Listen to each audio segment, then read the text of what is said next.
a console-like mini PC. And then secondly, they have their new system for a while. And a couple things I noticed, the sleep wake was really good. I put it to sleep several times and every time I fired it back up, but yeah, I was getting good frame rates off of an early demo, and swapping between two games was really fast and fluid. Now, quick note about the Enchanted Fate game, and this is a game I played a lot on my phone. I've cleared it a couple times.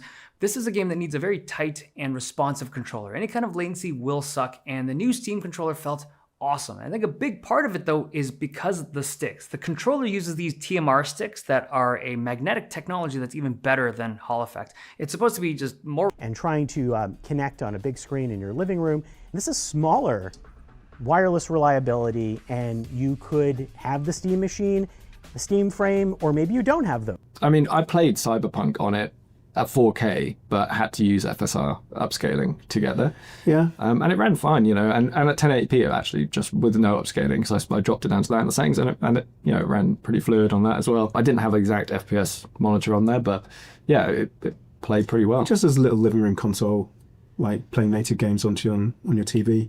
I think that's their intention is, you know, whether you have another PC or not, this is about having it in your living room, having it accessible, using the Steam controller with it, which we'll get to, and just our upscaling. And we saw that on display with Cyberpunk running in the demo room at these settings. So the Steam Deck. Now, I was a little surprised to not see an SoC with shared memory, but it ran everything from Cyberpunk 2077 to Silent Hill F to Metal Gear Solid Delta without any major issues. It just took some configuring to find the right graphics settings to balance performance. But despite the modest specs, the Steam machine seems to be a capable gaming PC. We played Cyberpunk 2077 at 4K with ultra preset settings and FSR set to performance, and the action stayed playable. We even went to the settings menu and turned on ray tracing, and performance seemed to stay solid.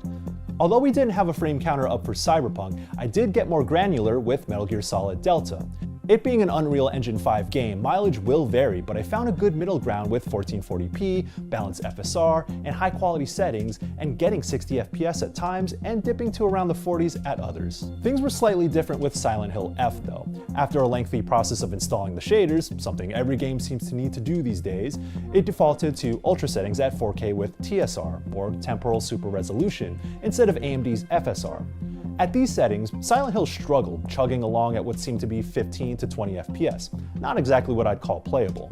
After adjusting the settings down to medium at 1440p with FSR enabled, things felt much better, but this just highlights that the Steam machine is still a gaming PC at the end of the day, for better and worse. Tweaking settings to optimize performance is a time-honored tradition among PC gamers, but again, might be less appealing to people who just want a plug-and-play gaming experience. Valve says it intends. And I was able to get it running at 1440p 60 with upscaling fairly easily. And I turned on the ray traced sun shadows and RT reflections, and it was dropping to something like the 30 FPS range. It was a little bit jittery though, because the TV they were demoing it on did not support VRR, which I thought was an interesting choice. So that was a little bit unpleasant. It's definitely going to be 4K 60. Designed for your games on the big screen. It's quiet too, powered by a discrete, semi-custom AMD GPU, enabling 4K gaming at 60 frames per second with FSR. Steam Machine runs SteamOS, made for a bigger gaming in your living room, your office, or wherever you like the FSR or something similar to that. But just like, with the Steam Deck, we knew that our customers really love the convenience. They love how frictionless being able to get out of your games is, and we kind of want to keep that experience with the Steam Machine. So that should give you kind of good frame of reference and what the performance should lie, right?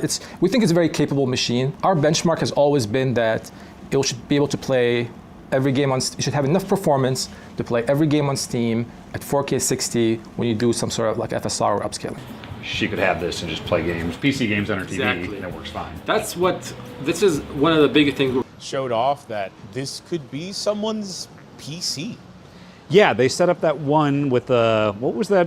I don't know how to. They had plunger, grinder. What is it? No, not grinder. No. Can you run grinder on it? Let's go back. You can sideload stuff. They had a terminal running some code that's like it was speaking Chuck language. I don't know. Chuck language.